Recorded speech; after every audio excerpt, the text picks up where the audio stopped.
del dialogo tra Catalogna e Friuli, e lo facciamo alla luce di 3 argomenti. Un primo argomento è la pandemia,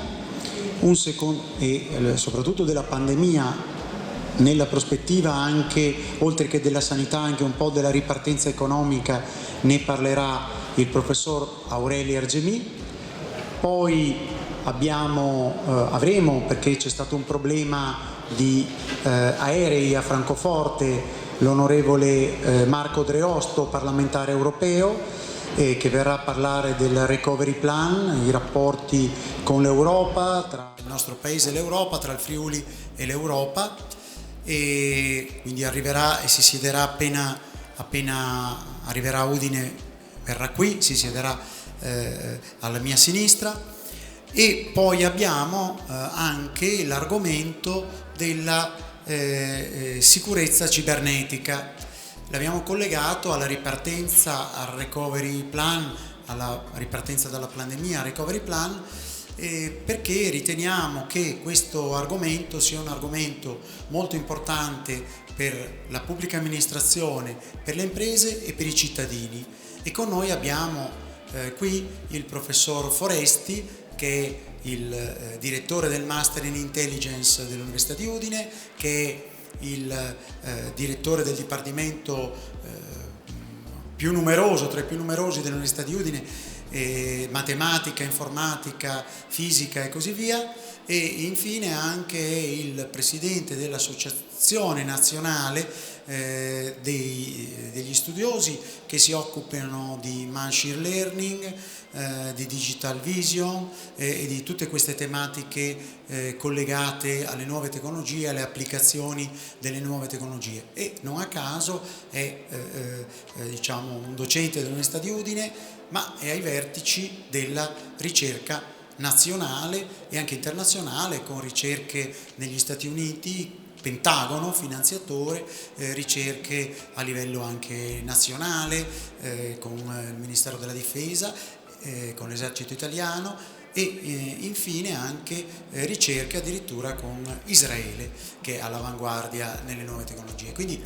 abbiamo cercato di portare su questi temi un po' il massimo che potevamo per discuterne insieme qui in presenza, grazie all'aiuto e alla volontà che ha avuto il Comune di Udine di far partire in presenza questo Udine Estate, e sempre con l'indicazione del sindaco Fontanini e dell'assessore alla cultura Cigolot di fare anche delle cose concrete. Ieri abbiamo parlato di lingue minoritarie e di diritti linguistici in Europa, abbiamo fatto il collegamento all'Europa, ma abbiamo fatto anche una proposta sulla scia di quello già proposto dal Comune di Udine, cioè la proposta di un'agenzia europea per le lingue e le minoranze linguistiche i nazionali in Europa, con la proposta anche di sede a Udine. Abbiamo spiegato perché. E oggi, come avete visto, anche qui abbiamo delle proposte concrete per il Friuli, per il recovery plan, sul versante della cyber security e sul versante del tentativo della ripartenza, confrontandosi sia sui rapporti centro-periferia, sul versante della sanità, sia sul versante economico-finanziario, confrontandoci con la Catalogna, che è una delle regioni più ricche d'Europa, più avanzate d'Europa, come il Friuli. E quindi subito la parola al nostro sindaco Fontanini, che chiedo di non fare l'eroe, di passare sfruttando lo scalino. Ieri ha fatto l'eroe, e subito gli do la parola. Grazie sindaco, a lei la parola. Grazie al professor Civolin,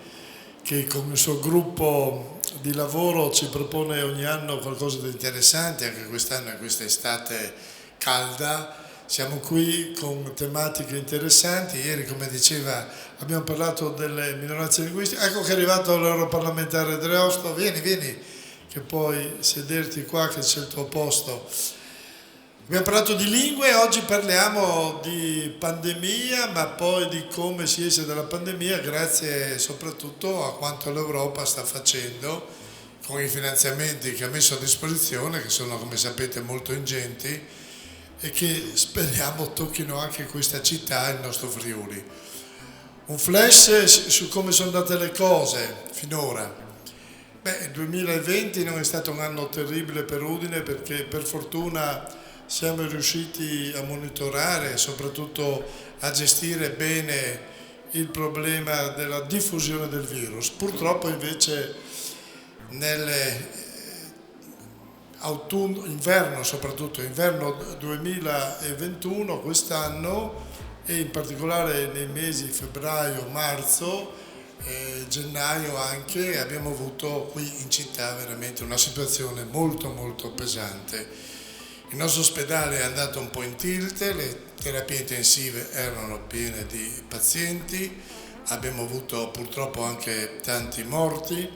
e quindi ha colpito in maniera forte. Poi è arrivata la vaccinazione di massa, che ha dato dei risultati molto buoni in città, ma anche io direi in tutto il Friuli, quindi abbiamo adesso una copertura molto importante per quanto riguarda le vaccinazioni, che sappiamo è la certezza per uscire, o meglio contenere, ma anche poi uscire, perché l'immunità di gregge arriverà quando avremo l'80% dei vaccinati come popolazione complessiva, e quindi il virus avrà difficoltà a diffondersi tra le persone. Quindi è stata una situazione molto molto impegnativa. Adesso siamo ripartiti come eravamo ripartiti la scorsa estate, con una serie di avvenimenti, di iniziative. Qui, come vedete, in Piazza Libertà abbiamo tante sedie messe a disposizione delle persone, perché ogni giorno, ogni sera, ci sono degli appuntamenti culturali, in particolare dedicati molti alla musica, che portano vicino tante persone. Poi sul piazzale del Castello, anche lì ci sono altri appuntamenti, anche con numeri significativi di persone, 1000 persone, perché questa è la capienza del piazzale del Castello. Poi le mostre, abbiamo iniziato questa mostra che avevamo rinviato tante volte, dedicata a Giovanni da Udine, questo grande artista vissuto nel 1500, amico di Raffaello, amico di Michelangelo, che ha dato alla nostra città una delle cose più belle, che quella torre là che si vede sotto, c'è il leone messo dopo, è il leone non è originario, è fatto da lui, da Giovanni da Udine, è un suo progetto, la torre dell'orologio, tra tante altre cose che ci ha lasciato in città.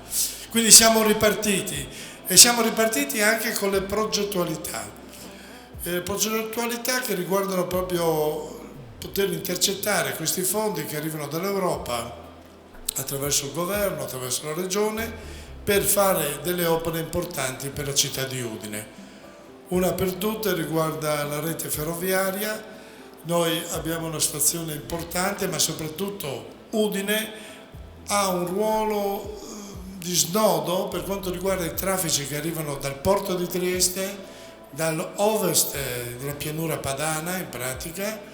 da Porto Nogaro anche, e che vanno poi verso sud, nord, verso l'Austria e la Germania, dove è stata realizzata ormai da più di 20 anni una grande linea ferroviaria, quasi tutta in galleria, con doppio binario, con una velocità di 140 km/h, e che può portare una grossa quantità di prodotti verso il centro Europa. Purtroppo questa linea è sottoutilizzata perché ci sono dei nodi da risolvere. Uno di questi è anche rappresentato dalla vetustà delle infrastrutture che riguardano la stazione ferroviaria di Udine. Ecco perché abbiamo fatto una proposta di interramento delle linee ferroviarie, abbiamo previsto una circonvallazione sud dalla città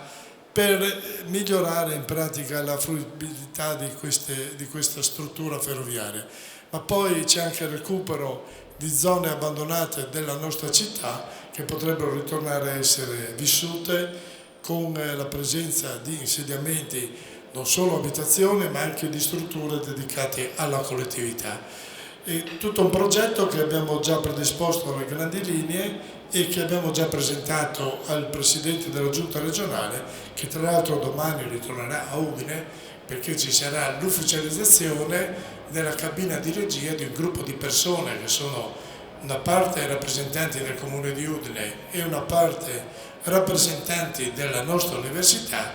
per andare avanti, quindi fare progettazioni ulteriori, perché riteniamo che queste risorse non debbano essere solo gestite dal porto di Trieste, ma devono trovare uno sviluppo anche sul resto del territorio regionale, in sinergia con Trieste, senz'altro, ma anche in altri luoghi, soprattutto in questo nostro Friuli, che rappresenta un'industria manifatturiera orientata all'innovazione, orientata a essere anche un polo di grande qualità. Pensiamo al polo siderurgico, noi abbiamo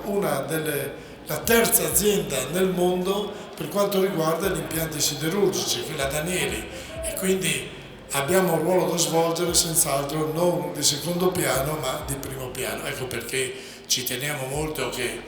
queste risorse vengano indirizzate anche a favore di quelle industrie di alta qualità e di alta innovazione, come in questo caso l'industria siderurgica, che trova nella Danieli le nuove sperimentazioni, soprattutto i nuovi modelli industriali per il futuro di tutto il mondo, non solo dell'Europa, non solo dell'Italia, ma veramente di tutto il mondo. Quindi siamo interessati, siamo pronti e vogliamo anche noi, insomma, essere protagonisti di questo sviluppo, che speriamo, già indicatori molto importanti parlano di un PIL che crescerà il prossimo anno del 5%, quindi veramente sono numeri da sviluppo cinese, quindi siamo ben contenti che la nostra industria riparta e che ci siano questa crescita di prodotto interno lordo, che vuol dire benessere per i cittadini, vuol dire lavoro per tante persone e vuol dire anche un'occupazione qualificante per chi anche uscirà dalla nostra università e troverà un posto di lavoro qui vicino a casa sua, insomma, senza dover emigrare, dover prendere la valigia, anche se una valigia intellettuale, e andare da altre parti. Quindi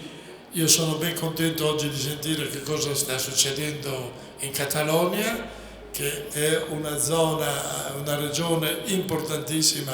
la più sviluppata della Spagna, senz'altro, e anche di queste misure che la nostra università, attraverso i professori che abbiamo la fortuna di avere qui da noi, stanno predisponendo per quanto riguarda proprio la sicurezza in un settore che anche questo ha fatto veramente passi da gigante, che in pratica i social, ma in questo caso tutto quanto riguarda in pratica la comunicazione via web, l'utilizzo dei sistemi informatici, che sono ormai sistemi con cui dobbiamo non convivere, ma che dobbiamo utilizzare, perché abbiamo visto durante la pandemia che sono fondamentali per superare certi ostacoli o certe limitazioni. Grazie della vostra presenza e saluto ancora l'amico Aureli, che ci ha dato 2 giorni, è stato 2 giorni qui nella nostra città a Udine, ha apprezzato le cose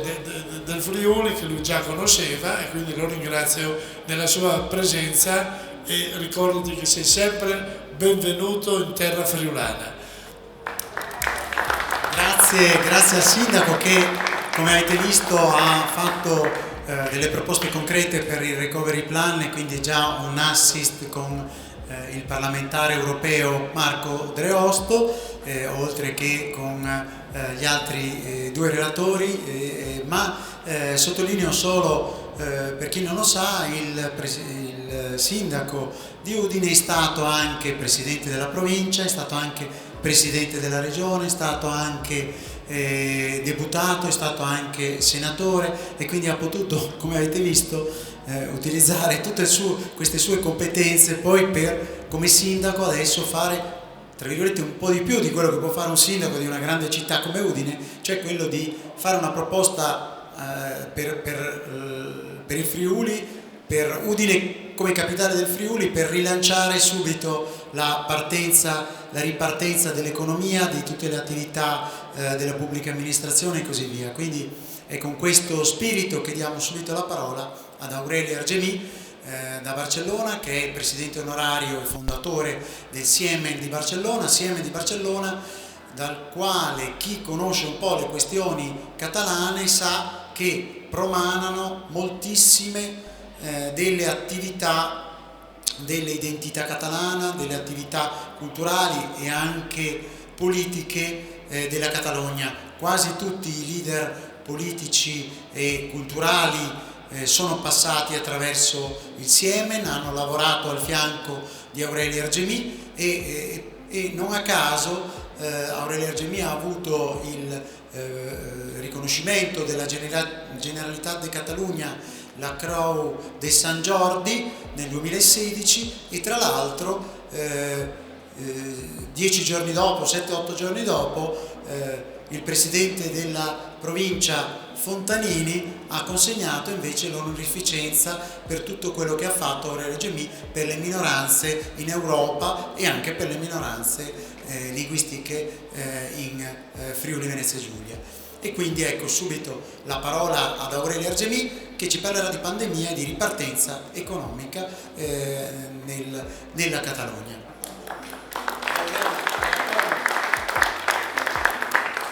Grazie. Bene, ieri abbiamo parlato dei diritti linguistici, oggi parleremo di un problema molto grave che ci concerne a tutti, è la pandemia di questo famoso virus che ancora stanno cercando di definire. Tutti i giorni nascono nuove forme di definire questo virus. Ma soltanto posso dire una cosa, esperienza nostra in Catalogna. Catalogna è un paese che ha 7 milioni e mezzo di abitanti, è un polo economico anche importante dentro dell'Europa, e allora questo virus si può dire che ha avuto un peso determinante anche per noi, per la nostra vita sociale e economica. Questo virus è arrivato curiosamente dall'Italia, almeno ufficialmente. Un giorno si è scoperto che una persona che tornava come turista, tornava a Barcellona, portava un virus che ha cominciato a espandersi di un modo completamente imprevisto e senza sapere esattamente di cosa si trattava. Madrid ha visto che questo non era soltanto un problema che toccava la Catalogna, ma pian piano ha visto che è un problema che toccava tutta la Spagna e ha avuto la grande idea di centralizzare la salute in un Ministero della Salute. Questo sembra abbastanza logico, ma curiosamente in Spagna il Ministero della Salute non ha quasi nessuna competenza. La competenza nella salute sono le comunità autonome. Allora il Ministero di Madrid della Salute è soltanto può coordinare quello che decidono le comunità autonome. Secondo problema, il ministro in quel momento, il ministro della Salute di Madrid era un filosofo. Allora un filosofo contro un virus era molto difficile da definire, e questo alla fine, che in più era catalano questo ministro, e anche lui ha riconosciuto che non era competente e ha chiesto molte volte il consiglio della comunità autonoma catalana e del ministro della sanità del governo autonomo della Catalogna. Questo ministro, che era una donna, aveva soprattutto un'equipe di medici specialisti nelle epidemie, e così almeno abbiamo affrontato dal primo giorno il problema senza conoscerlo, ma almeno con gli specialisti. Intanto abbiamo avuto le defunzioni, ma numerose, soprattutto nelle residenze degli anziani. Poi abbiamo avuto soprattutto nei punti, nelle grandi città dove c'era il contatto umano, e tutto questo ha creato una grande difficoltà per fare una politica globale. Prima cosa che si è fatto, la città che aveva più casi del virus è stata confinata, completamente confinata,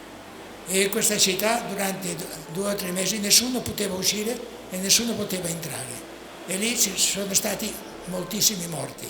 fra cui per esempio un mio nipote giovane che è morto è morto, probabilmente adesso non morirebbe, ma è morto perché non si sapeva esattamente come affrontare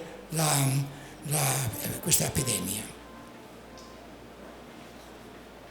In un certo momento, quando si è fatto una statistica delle comunità autonome più colpite dal virus, la Catalogna era la sesta comunità. C'era la Castiglia, León, Aragón, Asturias e Madrid. Madrid ha una comunità più o meno così numerosa come la Catalogna, anche è stato molto affettata. Nei primi mesi sono morti 14.000 cittadini catalani. Poi nel mese di giugno del 2020 si è ripresa completamente l'autonomia nella salute. Come vi ho detto prima, abbiamo avuto un ministro e abbiamo avuto tecnici, ma con un problema aggiunto. La giustizia si è mescolata, è interferita in tutta la politica che si faceva per affrontare questo problema. Per esempio, quando il governo catalano diceva in questo caso dobbiamo confinare questa popolazione, questa parte del paese, molti andavano a protestare ai tribunali dicendo che questo era contro il principio di libera circolazione, che è un diritto fondamentale delle persone. Allora ci sono stati degli scontri seri fra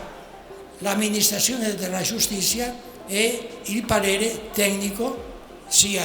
o politico, del governo catalano. Pian piano si è potuto risolvere, ma sempre con questa paura che all'ultimo momento veniva la presenza del tribunale che diceva non si può fare così, bisogna fare di un altro modo, altrimenti si tocca la libertà di riunione, la libertà di espressione, tutte le libertà possibili e immaginabili, e allora il governo catalano si è trovato qualche volta in minoranza. Cosa succede in questo momento? In questo momento abbiamo una nuova, dicono la quinta ondata del virus che si chiama Delta, che ha una grande ripercussione fra di noi.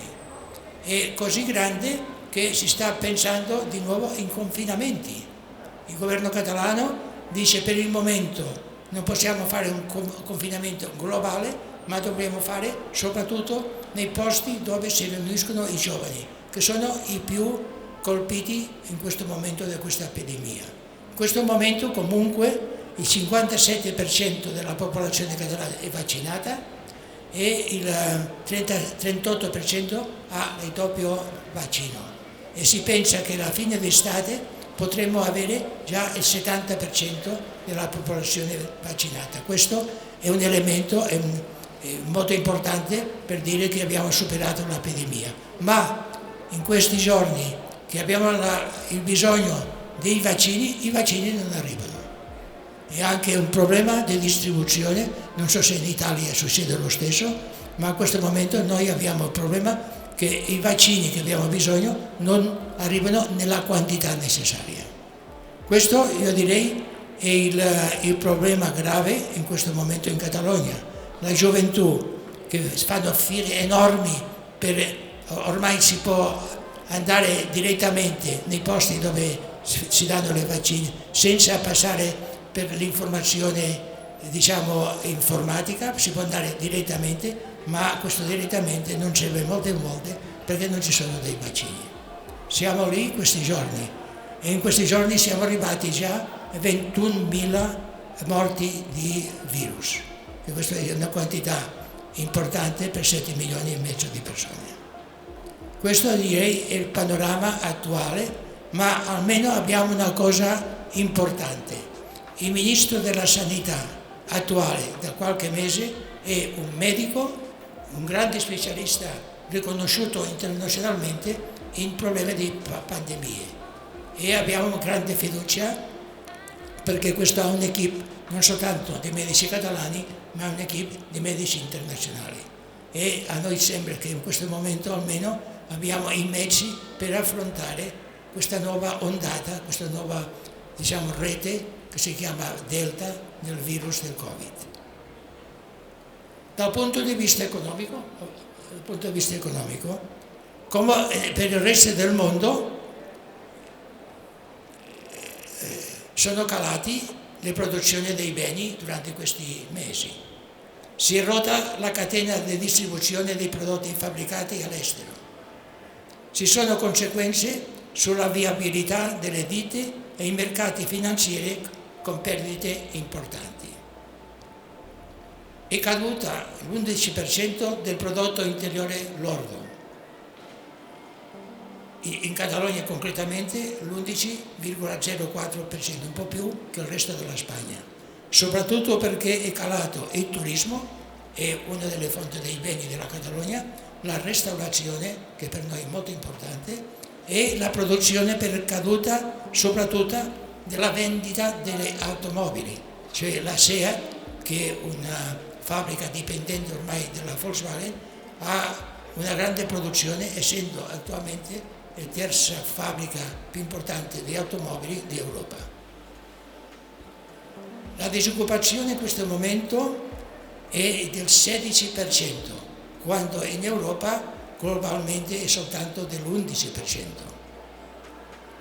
È cresciuta l'11% la popolazione con necessità di aiuto economico e alimentare gravi.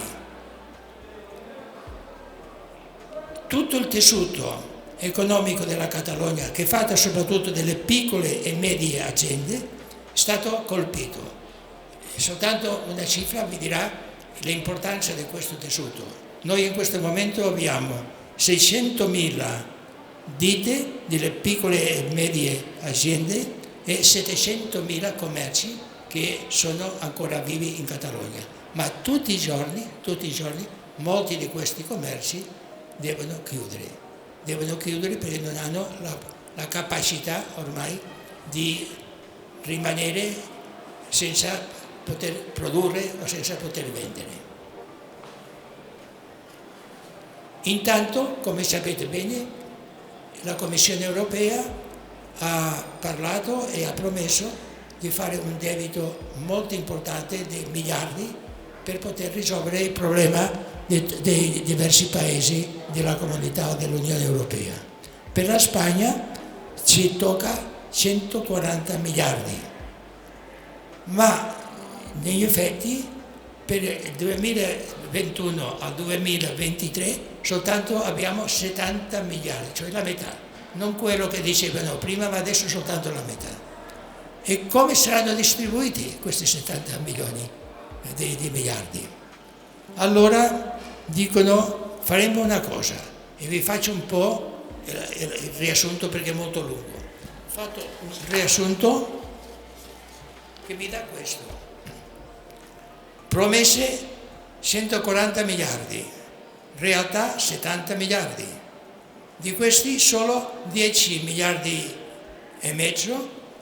a tutta la nuova economia della ricerca, del G5, di tutte le cose, diciamo, delle nuove economie. Soltanto vanno 10 miliardi e mezzo. Il governo catalano ha dovuto presentare dei progetti per essere finanziati. Ne ha presentato 191. Tutto questo fa 31 miliardi. Allora i numeri non quadrano. In Catalogna chiede questo e il governo centrale dice che non ha questi soldi e che bisogna contentarsi con altre distribuzioni. Un altro aspetto che per noi è anche grave: ogni progetto ha 3 condizioni: che sia progetti di 40 milioni, cioè piccoli progetti, non saranno finanziati,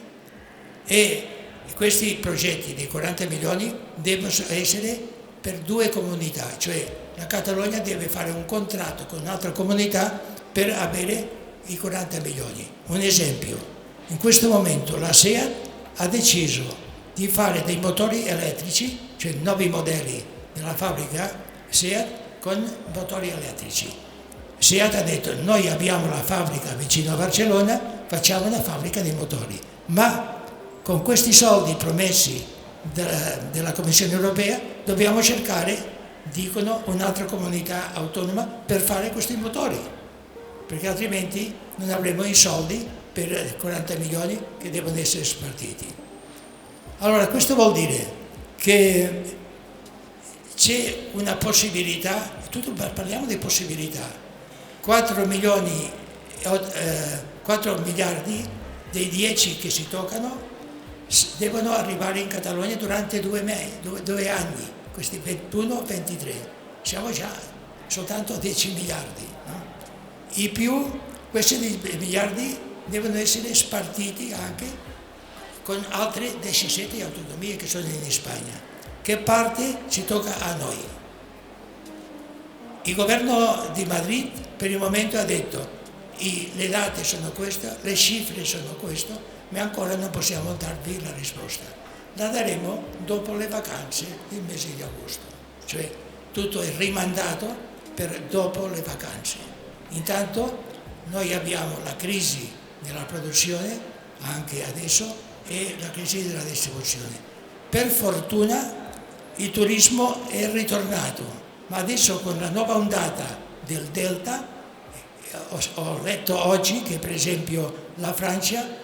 raccomanda ai cittadini francesi di non andare in Spagna, soprattutto di non andare in Catalogna. Raccomanda, non è vietato, ma comunque c'è un'ondata che si può creare un ulteriore problema per il turismo che per noi è una fonte di ricchezza importante. Per la fabbricazione delle macchine noi abbiamo dei problemi perché la distribuzione dei pezzi che vanno per la SEAT, molti vengono dai paesi del terzo mondo e questi paesi del terzo mondo non hanno la possibilità di fabbricare questi pezzi. Allora noi siamo in una crisi anche di produzione della fabbrica SEAT. E per la restaurazione, molti ristoranti durante questo periodo che è stato tutto chiuso, molti ristoranti hanno smesso di lavorare. Allora se voi andate a Barcellona vedrete che tantissimi posti è chiuso, no? E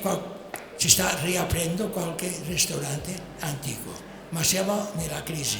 Questi che hanno chiuso avranno la capacità di riaprirsi. Molti dicevano con l'aiuto della Commissione, questi soldi della Commissione europea è possibile, ma tutto questo è ipotetico. Dobbiamo aspettare fino dopo le vacanze. Ma noi, i catalani, siamo molto stanchi di aspettare, molto stanchi di aspettare. Per esempio in questo momento il ministro di economia catalano ha detto, e poi l'ha approvato con cifre, lo Stato spagnolo deve per legge più di 30 miliardi al governo catalano, che non ha pagato l'ultimo anno. Allora questo vuol dire che siamo sempre un po' lasciati a parte. E Madrid dice sempre i catalani sempre stanno protestando, i catalani sono gente che non è mai contenta, semplicemente la cosa che noi cerchiamo è la giustizia. La produzione che noi abbiamo in Catalogna, il livello che noi abbiamo in Catalogna per il nostro lavoro merita che le tasse che noi paghiamo ritornino in qualche modo nella Catalogna nella proporzione prevista dalla legge. Per il momento non è così. E questo è successo con i governi di destra e quelli di sinistra. Abbiamo un problema sempre di funzionamento delle autonomie, in questo caso soprattutto dell'autonomia catalana. Perciò si può capire, pian piano voi capirete, perché da noi in Catalogna ci sono questi grandi movimenti per l'indipendenza, per esempio. Cioè l'indipendenza non è andare contro la Spagna, l'indipendenza semplicemente è nata perché abbiamo visto che è l'unica scelta che noi abbiamo di fronte al futuro.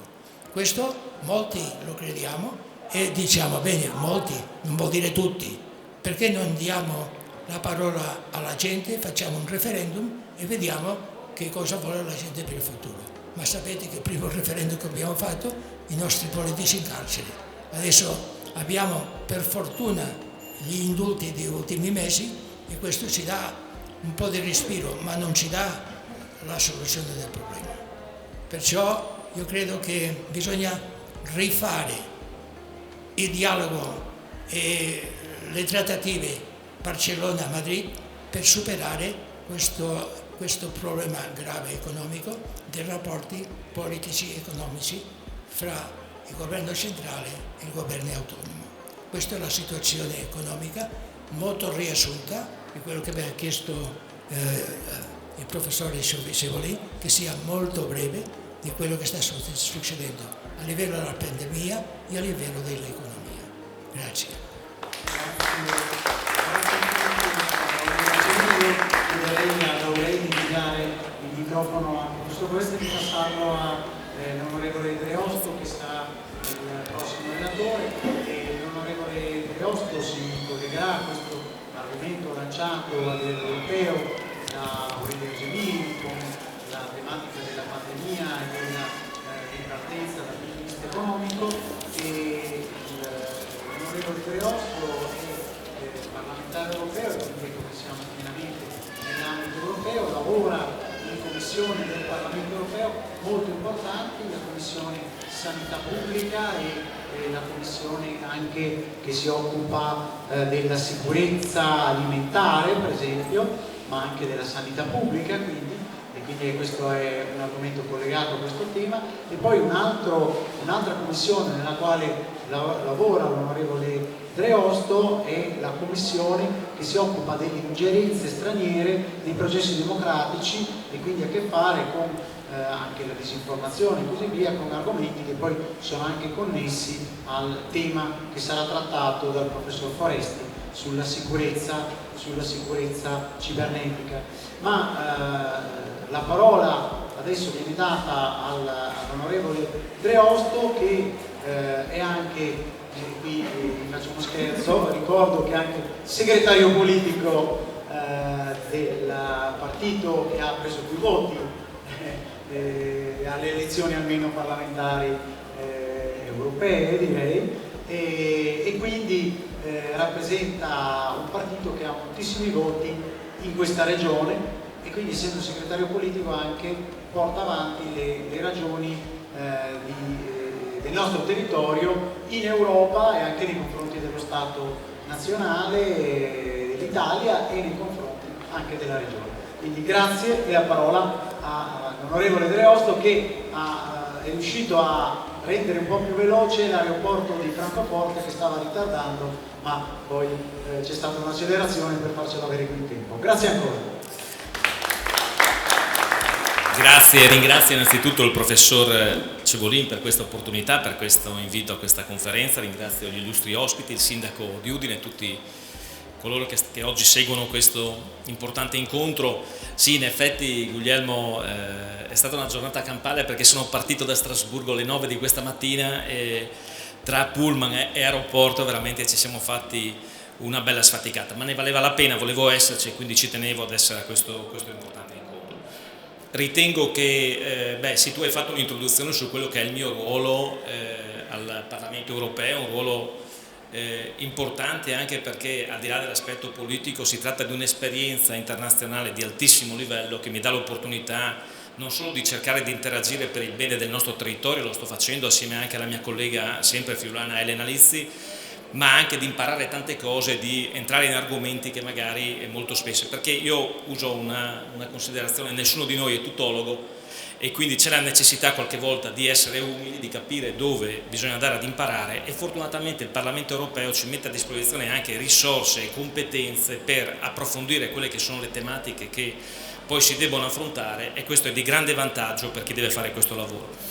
Io inizierei la mia riflessione da questa grande opportunità che è arrivata dopo una grande tragedia come è stata la pandemia. Queste importanti risorse che ha messo, metterà a disposizione l'Unione Europea, che poi, guardate, non sono soldi che arrivano dal cielo, ma sono soldi dei cittadini europei che vengono reperiti attraverso uno strumento che l'Europa non aveva mai utilizzato. Per la prima volta nella storia l'Europa si è indebitata, quindi ha dato accesso a fondi di investimento, a bond, e quindi ogni cittadino europeo, ogni istituzione bancaria può reperire queste risorse, un po' come i nostri bot nazionali, i fondi nazionali, e finanziare questa operazione. E il primo segnale, e questo forse è interessante da dire, il primo segnale che abbiamo percepito, e da qui anche la credibilità di questa operazione e soprattutto quanto ci credono anche gli Stati membri, ma anche le banche in questo contesto. La prima emissione di bond europea che è stata fatta nel mese di maggio, doveva essere un'emissione per 10 miliardi, un'emissione iniziale per 10 miliardi, in realtà ci sono stati 144 miliardi di richiesta e poi alla fine sono stati collocati 20 miliardi di bond. Quindi questo è un segnale positivo, perché significa che nonostante noi si esca da un periodo congiunturale, storico, pandemico particolarmente difficile, evidentemente il mondo economico e sistemico ci crede in questa uscita, ci crede nella ripresa e lo fa attraverso la disponibilità delle risorse. E quindi l'Europa si è indebitata attraverso questo meccanismo che il più in grande si chiama Next Generation Europe, però poi al suo interno richiude tutta una serie di iniziative, tra cui il Recovery Fund, e poi a livello nazionale il PNRR, che è il fondo per la ripresa e la resilienza che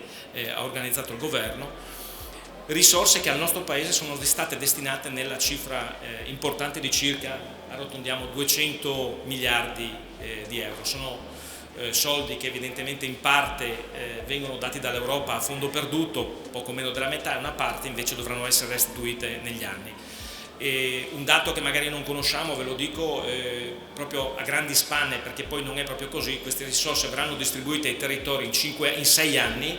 e ci saranno circa 30-35 miliardi all'anno che arriveranno al nostro paese per essere poi investiti, e vedremo come, vedremo dove. È chiaro che, come abbiamo detto, siamo usciti da una situazione drammatica che spesso, forse anche un po' banalmente, però noi paragoniamo ad una guerra. E quando si esce da una guerra sicuramente noi dobbiamo piangere, dobbiamo ricordare tutto quello che c'è stato di negativo, dobbiamo ricordare le persone che hanno sofferto, i morti, però bisogna andare anche avanti e cercare di vedere quali sono le opportunità per uscirne. E proprio come dopo una guerra c'è un grande desiderio in tutti, e in particolare nel sistema economico, di ripartire. Queste risorse sono importanti perché, a fronte di una richiesta immediata e di una necessità che ha il mondo imprenditoriale, il mondo ma anche direi pubblico, perché queste risorse verranno destinate un po' a tutti gli ambiti, c'è una risposta immediata in termini economici. Qualcuno l'ha paragonato anche, forse anche qui banalmente, un po' al piano Marshall che c'è stato dopo la seconda guerra mondiale, però c'è un nesso a questa cosa: servono le risorse, c'è la volontà e si può fare. Io, senza dilungarmi troppo, perché il Next Generation Europe e il Recovery Fund evidentemente sono estremamente complessi e ci sarebbe da parlare una giornata solo per spiegare il meccanismo e come avviene la distribuzione, la istruzione e il tipo di investimenti, vorrei soffermarmi invece su quanto possono essere utili al territorio queste risorse. E in questo senso noi ci siamo fatti veramente in quattro, e lo abbiamo fatto con, e qui faccio un inciso politico, con il governo Conte 2, quando purtroppo abbiamo trovato le porte chiuse, perché ritenevamo che non ci fossero attori migliori per partecipare alla suddivisione delle risorse e poi agli investimenti che le regioni, che i territori. E quindi abbiamo chiesto da subito che i territori siano partecipi del piano nazionale per la ripresa e la resilienza, perché centralizzare tutto e vedere tutto da un unico punto di vista sarebbe stato estremamente limitativo. Come vi dicevo, nella prima parte di questa iniziativa, quindi quando il governo Conte aveva preso in mano questo progetto, purtroppo c'è stata una chiusura quasi totale e loro avevano imbastito un piano di ripartenza che teneva conto di alcuni macrosistemi che evidentemente erano una visione molto univoca. Fortunatamente il governo Draghi, sia perché Draghi, adesso non voglio presentarvelo io, ma insomma sappiamo che il personaggio è nel contesto nazionale ma anche nel contesto internazionale, quindi ha una credibilità altissima, ha voluto veramente ascoltare un po' quelle che erano le esigenze che gli erano state prospettate. E in questo caso c'è stato un intervento importante, qui devo ribadirlo, purtroppo faccio l'inciso politico, di un ministro che è molto vicino a noi politicamente, però è una persona di grande buonsenso, di grande attenzione, una persona che non si schiera esclusivamente dietro la bandiera ma guarda veramente all'interesse nazionale, del ministro Giorgetti, che tra l'altro a cui è stato affidato uno dei ministeri più importanti del governo Conte, il Ministero per lo Sviluppo Economico, che ha preso immediatamente in mano il piano per la ripartenza, per la resilienza e l'ha ristrutturato. Tant'è che l'atto veramente positivo, noi eravamo molto preoccupati non solo come parte politica, ma insomma noi riteniamo che sia importante difendere soprattutto quelli che sono gli interessi nazionali nel contesto europeo. Eravamo molto preoccupati che a fronte del primo piano che era stato presentato ci fossero da parte della Commissione europea delle ingerenze o perlomeno delle contestazioni, cosa che poi con il secondo piano non è assolutamente avvenuto, tant'è che voi sapete che circa 10 giorni fa la Presidente della Commissione von der Leyen è venuta a Roma, ha incontrato il Ministro Draghi, il Premier Draghi e il Ministro Giorgetti e ha ampiamente approvato il piano che è stato presentato dall'Italia, tant'è che già nel mese di luglio, entro la fine del mese di luglio, arriveranno al nostro Paese i primi 25 miliardi di euro per gli investimenti. E venendo poi un pochino al contesto nostro molto più territoriale, ho molto apprezzato l'intervento del Sindaco Fontanini, ma è un intervento che conoscevo perché ci siamo confrontati già da tempo su questi aspetti. E come dicevo è importantissimo che intervengano nella scelta, perché oggi guardate il PNRR crea dei macro temi, quindi fa una destinazione delle risorse per l'industria, per la ricerca, per lo sviluppo, per la sanità, poi dopo deve essere il governo, ma devono essere le regioni, e in questo senso ci sta dando, ma ci darà una grossa mano anche il fatto di avere come Friuli Venezia Giulia il Presidente della Conferenza delle Regioni, che portano quel valore aggiunto in termini di destinazione delle risorse che permetterà non solo di riceverle, ma anche di programmarne gli investimenti e poi, attenzione, di giustificarli, perché quello che ci chiederà l'Europa non è solamente i progetti, ma è soprattutto la rendicontazione. Noi dovremmo essere in grado di spendere quelle risorse e spenderle bene.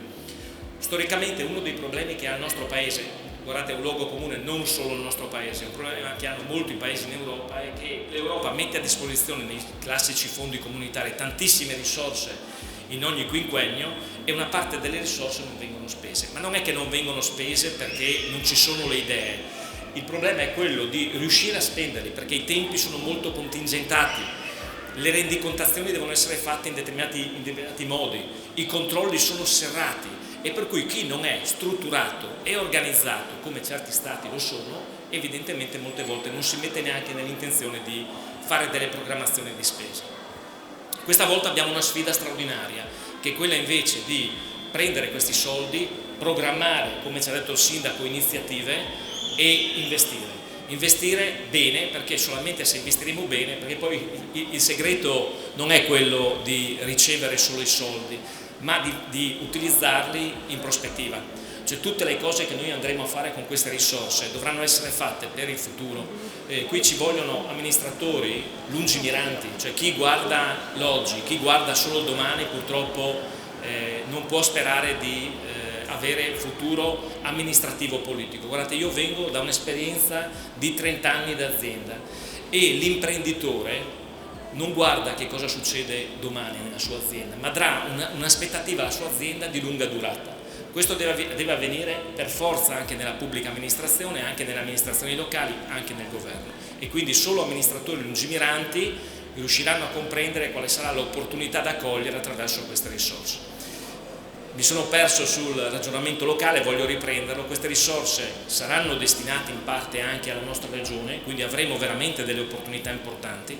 opportunità che dovremmo sempre essere bravi a cogliere, ma come ha detto il Sindaco che dovranno tenere conto di tutte quelle che sono le dinamiche che questa regione ha. Noi abbiamo, allora guarda, una parte delle risorse importante sarà destinata sicuramente all'aspetto sanitario. Noi ci siamo accorti durante la pandemia che negli anni abbiamo strutturato la nostra sanità con concetti che andavano bene in un momento storico in cui non si conoscevano queste evenienze e oggi probabilmente dobbiamo ristrutturarla. È una ristrutturazione che non può anche questa essere fatta dall'oggi al domani, ma deve essere di programmazione. Non potremo avere purtroppo con un'iniziativa che facciamo oggi più medici o più infermieri domani mattina, ma dovremo dare una prospettiva negli anni affinché le università si strutturino, i laboratori si strutturino e si possa avere effettivamente poi una risposta di questo tipo. e quindi la sanità, le infrastrutture, questa regione che si trova dal punto di vista logistico in una posizione strategica per il futuro. Guardate, ieri in Europa parlavamo della possibile annessione all'Europa dei Balcani, dell'ingresso dei Balcani in Europa. Bene, questa regione dove si colloca? Si colloca in un punto strategico per intrattenere relazioni non solo con tutti i paesi dell'est, ma anche con tutti i paesi balcanici, che oggi purtroppo, devo dirlo perché io ci sono stato e seguo anche in una delegazione le commissioni di Serbia e Montenegro, quei paesi sono assoggettati purtroppo alla Cina, che ci ha già messo le mani e sta facendo investimenti importanti acquistando asset strategici di quei paesi. Quindi in questo senso l'Europa dovrà essere attenta, ma se l'Europa sarà attenta la nostra regione avrà una grande opportunità. Avrà una grande opportunità se saremo bravi a creare infrastrutture. Come ha detto giustamente Fontanini, abbiamo bisogno di linee ferroviarie, abbiamo bisogno di strade, abbiamo bisogno di ponti, abbiamo bisogno di creare tutte quelle cose che purtroppo, lo dico un po' sottovoce, ma anzi a voce alta, nessuno vorrebbe fuori dalla porta di casa, nessuno vorrebbe che l'autostrada gli passasse fuori dalla porta di casa, nessuno vorrebbe che una fabbrica fosse fabbricata vicino a casa sua, però questa purtroppo è una situazione che non possiamo assolutamente prendere in considerazione, perché se noi vogliamo dare, come ha detto sempre il sindaco, perché oggi ha detto tantissime cose interessanti che condivido pienamente, prospettive ai giovani di questo territorio, quindi il fatto che sì, possono andare a farsi un'esperienza internazionale perché è straordinaria ed ha anche opportunità di crescita, ma soprattutto possono poi ritornare nel loro paese, il loro paese è l'Italia, non solo il Friuli Venezia Giulia, ed investire quelle conoscenze che hanno appreso per sviluppare questi territori e crearsi poi anche un'opportunità di vita migliore e futura. Dicevo il ragionamento delle risorse locali. Noi spesso sentiamo parlare, spesso siamo anche un po' critici sugli investimenti che vengono fatti in maniera importante a Trieste, al porto. Ecco, noi dobbiamo fare un vero salto di qualità nel considerare che il porto di Trieste, che oggi è uno dei porti più importanti d'Europa, sia perché è riconosciuto così, ma anche per gli importanti accordi che ha ottenuto per esempio con Amburgo, con Ungheria, ma anche con altri componenti di altri stati, il porto di Trieste è e deve essere un'opportunità importantissima per l'entroterra. E qui la sinergia tra, io arrivo da Pordenone, partendo da Pordenone dove abbiamo un centro internodale, per arrivare a Udine dove sarà creato e sviluppato, a Cervignano, a Trieste, creare un asset logistico che oggi manca, perché oggi io, guardate, in questi mesi ho seguito questi progetti e queste iniziative e ho visto che in effetti manchiamo di infrastrutture. Se ci fossero le infrastrutture verrebbero le aziende, verrebbero gli investitori e arriverebbero i traffici. Quindi noi dobbiamo essere bravi a fare questo tipo di attrattiva. Della sanità e delle infrastrutture ho parlato, del porto e di tutta quella che è l'infrastruttura viaria ho parlato. Vorrei soffermarmi un attimo su un aspetto magari che diamo per scontato, che però è importantissimo e diventerà importantissimo per la nostra regione, che è quello del turismo. Siamo una regione bellissima, dove in pochissimi minuti, in un'ora si arriva dalla montagna al mare, e abbiamo tantissimi turisti che vengono già nella nostra regione a visitarla. Noi dobbiamo investire sicuramente una parte delle risorse nella valorizzazione del nostro patrimonio territoriale e turistico, perché questa, guardate, è un'opportunità. Questi sono soldi freschi che arrivano alle casse dei nostri territori. Quindi anche in questo senso noi anche qui abbiamo il ministro Garavaglia, che arriverà tra l'altro presto in Friuli per una visita, a cui abbiamo presentato anche delle iniziative di ampio raggio su questa regione, che ci darà l'opportunità di tenere conto appunto che il Friuli Venezia Giulia, benché sia una regione che spesso viene considerata marginale, che ha pochi abitanti, però potrebbe essere, attenzione, invece quel fiore all'occhiello che veramente fa risaltare non solo questo territorio, non solo il nord-est, ma tutta l'Italia. E dopo, casomai, se ci sono domande, Guglielmo, perché l'argomento è molto molto complesso. Volevo solo fare, mi permetta professore, un brevissimo inciso invece sull'altro argomento di cui trattate oggi, che è quello della cybersicurezza, perché proprio ieri ho avuto una conferenza con la Fondazione De Gasperi, e c'erano l'ambasciatore della NATO presso l'Unione Europea, Talò, c'era la vice segretaria della NATO. È stato molto interessante perché noi oggi abbiamo un problema concreto, reale e che tocchiamo tutti i giorni con mano e che abbiamo vissuto in particolare nel periodo pandemico, che è quello delle ingerenze straniere nei confronti delle nostre democrazie, ma non solo delle nostre democrazie, anche nei confronti dei nostri asset strategici. E se è vero che in Parlamento europeo si è voluto sottolineare che spesso era la Russia a fare ingerenze straniere nei confronti dell'Europa o di alcuni paesi, noi abbiamo portato il dibattito su un altro tema importante, che è quello della Cina, che spesso viene messo magari su qualche notizia di cronaca, ma di cui non si tiene evidentemente troppo conto. La Cina, e questo è documentato non solo da report che abbiamo fatto noi e ottenuto noi nella commissione INGE, che è questa commissione in cui sono relatore e coordinatore per il mio gruppo, ma anche dal Copasir e anche dai servizi che ci hanno fornito tutta una serie di informazioni ormai tangibili, per cui è indispensabile che non solo l'Europa ma anche gli Stati membri si attrezzino attraverso tutti quegli strumenti che poi la tecnologia e evidentemente chi segue queste cose ci metterà a disposizione per contrastare questo tipo di influenze che, ripeto, rischiano in qualche caso sicuramente di andare a minare alcuni aspetti democratici in stati magari che hanno situazioni un po' più marginalabili, diciamo. Ma poi noi abbiamo un problema grosso con gli asset strategici invece che riguardano sia l'industria ma anche la difesa, per esempio. Adesso mi viene in mente un allarme lanciato qualche settimana fa dal presidente di Confindustria Alto Adriatico Michelangelo Agrusti, che proprio manifestava il caso di un'azienda pordenonese che fornisce la difesa e che sta per essere acquisita, o perlomeno la Cina voleva metterci, i cinesi volevano metterci le mani sopra, attraverso tutta una serie di meccanismi che adesso non sto a raccontare. In questo senso, anche in questo senso concludo, perché mi ero preparato una relazione lunga, ma capisco che i tempi e giustamente poi sono cose anche molto tecniche, e anche in questo senso, Guglielmo, devo dirti che, e lo dico anche ai nostri relatori, che si è visto il cambio di passo di questo paese. Io ho vissuto i primi 2 anni parlamentare europeo con i governi precedenti, con il governo Draghi adesso le cose sono completamente cambiate, cioè si sono messi gli occhi proprio dove serviva, si sono impostate tutte quelle relazioni, quelle strategie che devono essere funzionali per uno Stato come l'Italia, che vuole porsi, che io voglio ricordarlo, non vuole porsi, è il terzo contribuente in Europa a proposito di risorse, oltre ad essere uno dei paesi fondatori, tant'è che se voi venite, e spero che veniate a Bruxelles o a Strasburgo, vedrete stanze intitolate a De Gasperi piuttosto che a Spinelli, perché insomma l'Europa alla fine abbiamo noi contribuito a fondarla. Io concludo il mio intervento, poi sono a disposizione se c'è qualche ulteriore riflessione. Grazie infinite all'onorevole Dreosto che, come avete visto, naturalmente è entrato in questo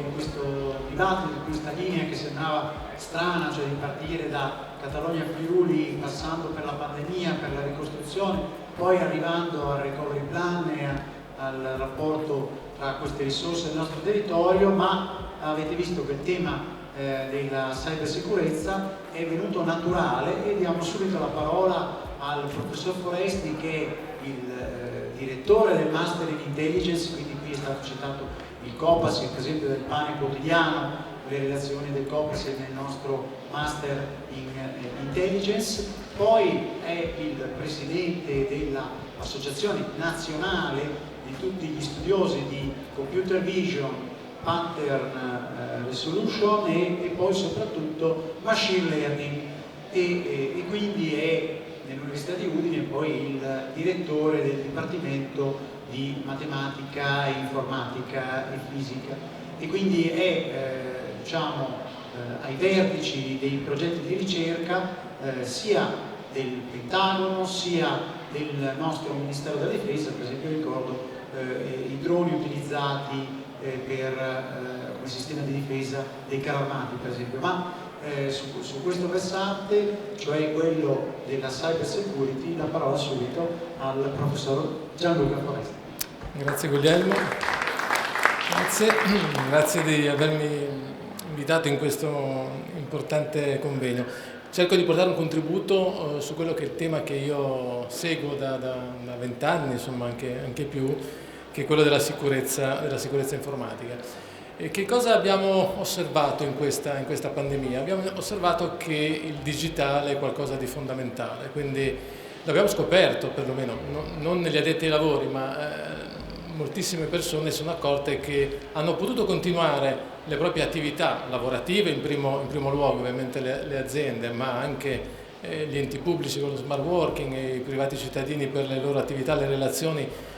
che hanno tra i parenti, gli amici e così via, attraverso il digitale. Quindi la consapevolezza dell'importanza del digitale credo che questa pandemia ce l'abbia sicuramente data, e credo che anche che sia un punto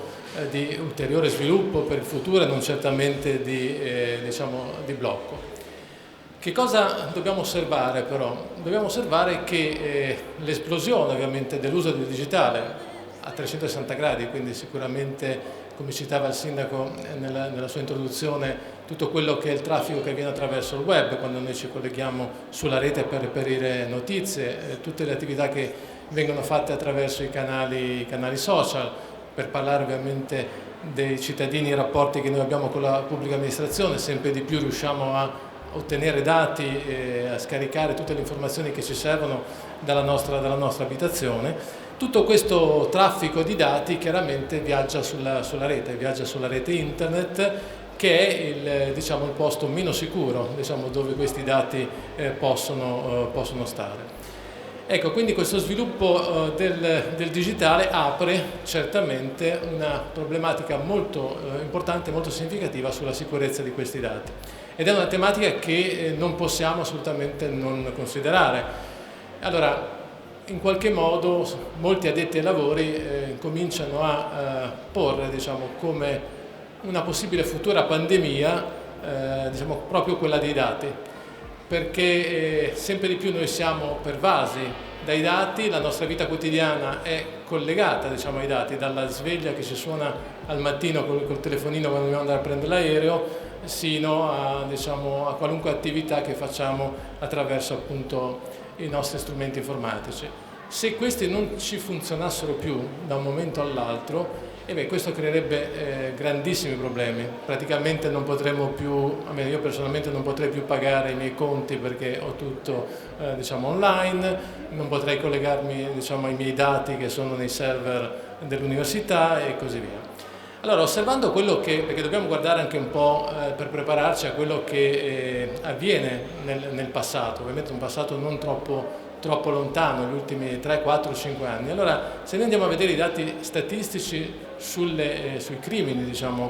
informatici che sono stati fatti, ci accorgiamo che la crescita è quasi esponenziale, cioè ogni anno questi attacchi informatici crescono in maniera praticamente raddoppiano. E questo ci deve far porre molta attenzione a quello che potrà succedere ovviamente tra qualche anno, quando questa nostra dipendenza dai dati sarà pressoché totale. Di fatto queste tipologie di attacchi che abbiamo osservato da parte dei cybercriminali sono attacchi senza scrupoli. Se guardiamo il 2020, la maggior parte degli attacchi è avvenuta agli ospedali, è avvenuta a chi stava in prima linea cercando di difenderci dalla pandemia, è stata fatta verso le aziende che producevano mascherine piuttosto che medicinali appunto verso il Covid, perché quello ovviamente era un momento importante e i criminali hanno potuto chiedere riscatti anche in molti casi molto, molto importanti e significativi. Questo è accaduto in tutto il mondo, non solo in Italia, ma purtroppo anche in Italia, fino all'episodio più eclatante che c'è stato qualche mese fa, di cui hanno parlato ovviamente tutti i giornali e le televisioni, del blocco dell'oleodotto americano, quindi del gasdotto americano che forniva e fornisce quasi tutta la parte del Sud America. E gli americani hanno pagato una cifra importante pur di non avere questo blocco, perché avrebbe dato delle ricadute estremamente significative dal punto di vista ovviamente del blocco dei trasporti e tutto quello che ne poteva conseguire. Queste sono campanelli d'allarme che ci fanno sicuramente riflettere. Chiaramente la maggior parte di questi attacchi sono appunto di cybercriminali che mirano a ottenere dei compensi economici, quindi di fatto dei guadagni che vengono fatti in Bitcoin, che sapete è la moneta che poi non può essere rintracciata, ovviamente il cui proprietario non è diciamo scritto con nome e cognome, ma colui il quale possiede una password con la quale può recuperare questa informazione. Tant'è vero che c'è questo milionario americano che possiede un patrimonio di circa 120 milioni di dollari e che si è dimenticato la password e quindi non è più in grado di riprendersi il suo patrimonio. Questa password può essere provata 5 volte. Se alla quinta volta diciamo fallisci, ecco che non hai più possibilità di... Mi pare che lui abbia provato 3 volte e ancora 2 tentativi per cercare di recuperare i suoi soldi. Quindi questa forma di riscatto poi impedisce di fatto anche alle forze dell'ordine di poter intervenire per poter recuperare queste informazioni. Pare appunto da notizie che abbiamo avuto appunto anche all'interno del nostro master, gli americani al momento non siano ancora riusciti a capire molto il tipo di attacco che è stato portato loro. Ecco, questo per dare degli esempi molto molto semplici e concreti di un problema che ci tocca da vicino. Ecco, questo problema lo vediamo a livello delle aziende, dove gli attacchi che vengono portati, voglio fare qualche esempio, sono fatti principalmente con dei virus che si chiamano malware, e c'è un particolare virus che si chiama ransomware, che è quello più diciamo, attenzionato in questo momento. C'è stata anche un'audizione la settimana scorsa presso la Commissione Affari mi pare istituzionali della Camera, dei vari vertici delle forze dell'ordine nazionali proprio su questo tema. Come avviene l'attacco? Praticamente il proprio hard disk, diciamo, i dati che noi conteniamo sui nostri dispositivi vengono criptati con una password, chiaramente utilizzando un algoritmo noto, uno degli algoritmi comuni, pubblici, a cui tutti possono accedere di crittografia, ma che sappiamo che se questo algoritmo è utilizzato in maniera opportuna, come io spiego sempre ai miei studenti, quindi con una password di una certa lunghezza, non c'è nessuna possibilità, neanche utilizzando in questo momento tutta la potenza di calcolo disponibile sul nostro pianeta, per poterlo forzare. E quindi non ci resta altro che diciamo, dire addio ai nostri dati, oppure, come tanti hanno fatto e molte aziende anche nazionali, anche della nostra regione hanno preferito diciamo, pagare per riottenere il proprio possesso dei dati, perché quello avrebbe avuto un danno ovviamente molto molto più grande. E allora molti si sono attrezzati facendo copie dei propri dati, quindi io ovviamente ho una copia, una speculare del mio hard disk, mi bloccano l'hard disk su cui lavoro, va bene, butto via il mio computer, lo riformatto e utilizzo i dati che ho salvato, che ho memorizzato in un hard disk secondario. Bene, da qualche tempo i cybercriminali che cosa hanno fatto? Non si sono limitati a bloccare l'hard disk e i dati, ma hanno copiato, incominciano a fare copie dei dati e quindi ricattano le persone dicendo che i loro dati verranno venduti al miglior offerente sul cosiddetto dark web, o comunque il web cosiddetto nascosto. Quindi le proprie fotografie, i dati dell'azienda, magari anche con segreti industriali, con i bilanci e tutto quello che viene, diventano di pubblico dominio, e quindi questo capite che è sempre di più una situazione molto, molto, molto critica. Ecco, che cosa dobbiamo quindi, diciamo, in sintesi immaginare? E ci ricolleghiamo a quello che si diceva prima del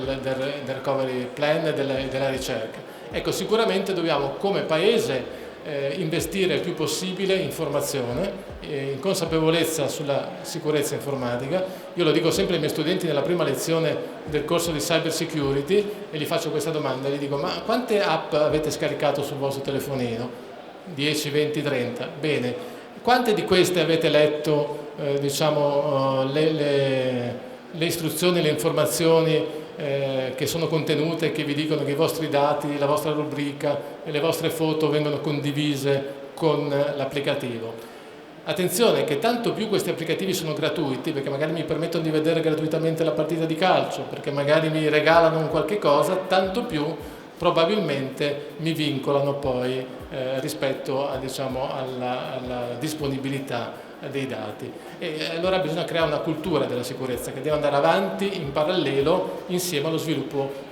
tecnologico. Quindi bisogna investire in formazione, ma non quando arriviamo all'università, perché quando arriviamo all'università probabilmente è tardi, dobbiamo iniziare. I telefonini ormai i ragazzi li usano dalle scuole elementari praticamente, perché se andiamo nelle scuole elementari penso che molte maestre devono requisire i telefonini dai ragazzini. Ecco, da lì bisogna incominciare a creare questa cultura per far sì che si possa andare avanti di pari passo con lo sviluppo del digitale in sicurezza. Ecco, questo credo che sia un aspetto molto importante di utilizzo in maniera opportuna di una parte di questi fondi verso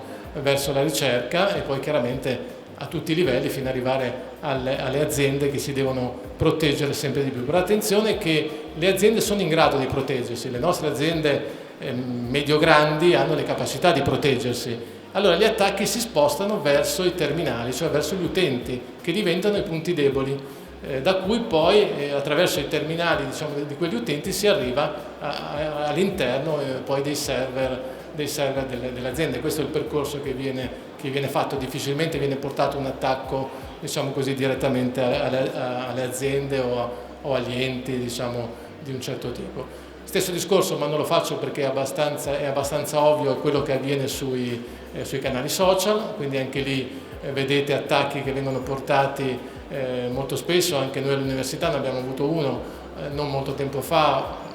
a seguito di un convegno che avevamo fatto a favore dei vaccini, quindi per spiegare l'importanza dei vaccini, di cui anche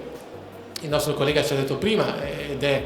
è ovviamente oggettivo che i vaccini hanno dato un grande imprinting a quello che è l'uscita dalla pandemia. Bene, ci sono stati degli attacchi con addirittura 5.000 messaggi di insulti e quant'altro verso questa iniziativa. Si possono bloccare, chiaramente bisogna avere le competenze per poterlo fare. La cultura ci deve portare a capire che noi ci apriamo verso il digitale, ma allo stesso tempo dobbiamo farlo in maniera corretta, aggiornare sempre i nostri software, mantenere sempre le informazioni aggiornate e dobbiamo avere anche, e qui mi permetto anche di scendere a livello territoriale, forse un qualcosa che possa essere a disposizione del nostro territorio. Vi lancio una provocazione.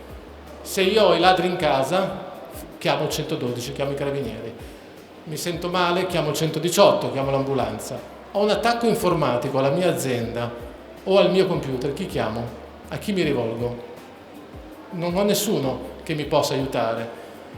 Certo, la polizia postale interviene, poi fa le indagini e tutto quello che deve fare, ma più io mi proteggo subito quando c'è l'attacco in corso e meno dati perdo per la mia azienda. Ecco che allora la possibilità di costruire sui territori delle competenze, formare dei giovani che siano in grado di aiutare i cittadini, le aziende, gli enti pubblici a difendersi da questi attacchi, credo che sia una cosa molto importante, e magari agganciarla con quella che è l'istituenda nuova agenzia della cybersicurezza che il nostro governo, come avete visto, ha da poco licenziato, collegata ovviamente poi con le agenzie degli altri stati dell'Europa, con la NATO e con le altre attività. La NATO porta avanti questa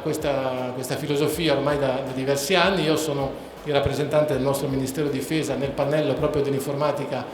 della NATO, e il tema della cybersicurezza è un tema che sta ovviamente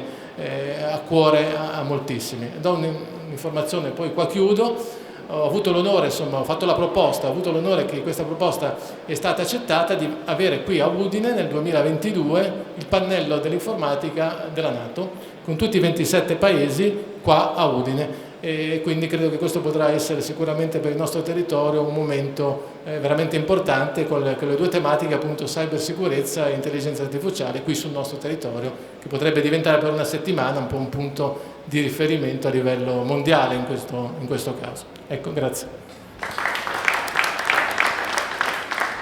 Volevamo una proposta concreta ed è quello che ne è venuta fuori una molto bella, con qui il sindaco, con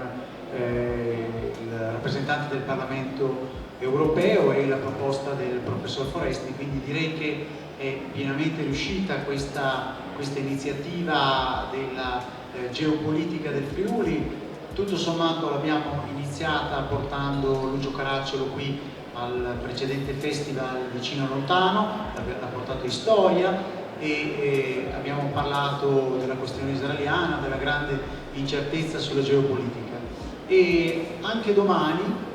attraverso il Master in Intelligence dell'Università di Udine, saremo in collegamento con Lucio Caracciolo, lo faremo da Pordenone unendo quindi i territori e parlando del Se crolla la Russia, che sarà il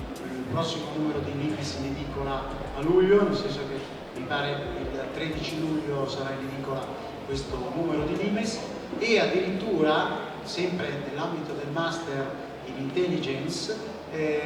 avremo anche un'anticipazione sul numero di Limes in edicola ad agosto dedicato al Regno Disunito, e ancora in questo caso ci sarà un intervento alla fine della lezione di Lucio Caracciolo di Aurelia Argemì, lo faremo in presenza da Pordenone, collegato al Master, che è il nostro Master online, quindi collega tutta l'Italia. Abbiamo 50 masterizzanti da tutta Italia con le forze dell'ordine, carabinieri, militari,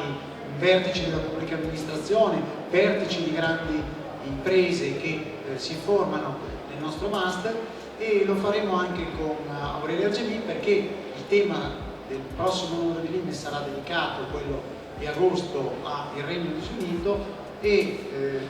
Aurelia Argemì ci accennerà alle problematiche che conosce molto bene della Scozia, dell'Irlanda del Nord, del Galles, collegandole anche qui sempre alle tematiche europee, cioè di quelle dell'Europa dei popoli, che comunque